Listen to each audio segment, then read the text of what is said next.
ही भुसावळ तालुक्यातून येते। भुसावळ तालुक्यामध्ये रविवारी मुसळधार पावसाने हजेरी लावली।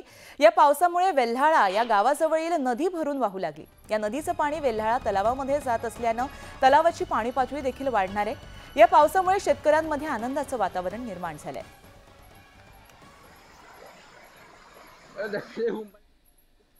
आपण ही दृश्य पाहतोय। मोठ्या प्रमाणात पाऊस तिथे झालेला आहे। कुठेतरी शेतकऱ्यांचं जे दुबार पेरणीचं संकट आहे ते या चित्रामुळे, या संपूर्ण निसर्गाने केलेल्या किमयेमुळे कुठेतरी दूर झाल्याचं चिन्ह निर्माण झालंय। त्यामुळे शेतकऱ्यांमध्ये आनंदाचं वातावरण आहे। अनेक ठिकाणी मोठ्या प्रमाणात पाऊस कोसळतोय, तर अशी राज्यातली अनेक ठिकाणं आहेत, काही तालुके आहेत जिथे अद्याप पावसाचं पुनरागमन झालं नव्हतं।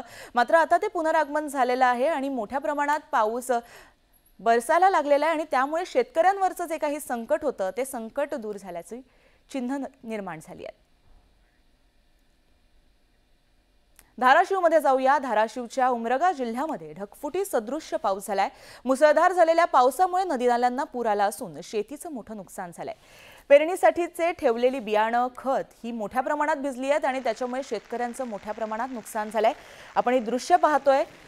धाराशिवमधील उमरग्यामध्ये मोठ्या प्रमाणात ढगफुटी सदृश्य पाऊस झालाय आणि त्यामुळे शेतकऱ्यांचं मोठं नुकसान झालंय। एकीकडे शेतकरी पावसामुळे सुखी झालेला दिसतोय, तर कुठेतरी अशा काही जिल्ह्यांमध्ये ज्या प्रकारे कोसळधारा वाहतात, या ढगफुटी सदृश्य पावसामुळे शेतकऱ्यांवरती कुठेतरी दुःखाश्रू निर्माण झालेले आहेत। त्यांची जी खतं आहेत, बियाणं आहेत, ती भिजल्यामुळे त्यांच्यावरती संकट ओढावलंय। तर याबाबत आपण अधिक माहिती जाणून घेऊ आमचे प्रतिनिधी बालाजी निरफळ यांच्याकडून। बालाजी, ही चित्र आम्ही पाहतोय, ही दृश्य आम्ही पाहतोय। मोठ्या प्रमाणात धाराशिवमध्ये ढगफुटी सदृश्य पाऊस झालाय। शेतकरी मात्र हवालदिल झालाय, दुःखी झालाय। गार्गी एकूण जर बघितलं तर धाराशिव जिल्ह्यात मान्सूनच्या सुरुवातीला जो पाऊस जो आहे तो जोरदार बरसत आहे। या काल जो पाऊस झाला तो काल पाऊस बघितला प्रामुख्याने उमरगा तालुक्यात 5 गावात जे आहे ती हा पाऊस झालेला आहे। 5 गावांमध्ये ढगफुटी सदृश्य पाऊस झालेला आहे। या पावसानं जे आहे ती शेतात जी पेरणी केली होती शेतकऱ्यांनी ती वाहून गेलेली आहे आणि आसपासच्या परिसरात जी ओढी नाले आहेत ते मोठ्या पद्धतीने पाण्यानं भरून वाहत आहेत।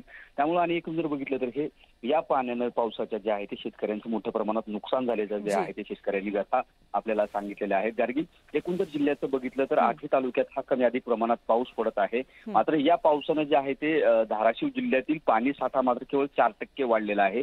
आणखी जी आहे ती मोठी नदी नाले धरणं जी आहेत ती कोरडी आहेत। त्यामुळे बळीराजा जो आहे ती पेरणी जरी झाली असली तरी मोठ्या पावसाच्या प्रतीक्षेत आहे। जेणेकरून मोठा पाऊस झाला तर जिल्ह्यातील पाणी टंचाईचं जे संकट जे आहे ते दूर होईल आणि त्यामुळे शेतकऱ्यांवरचं हे संकट दूर व्हावं आणि त्यांना मोठ्या प्रमाणात सुगीचे दिवस यावे, उत्तम प्रकारे त्यांना शेतीमध्ये उत्तम राहील असं वातावरण मिळावं अशीच आपण प्रार्थना करूया। धन्यवाद तुम्ही दिलेल्या माहितीसाठी।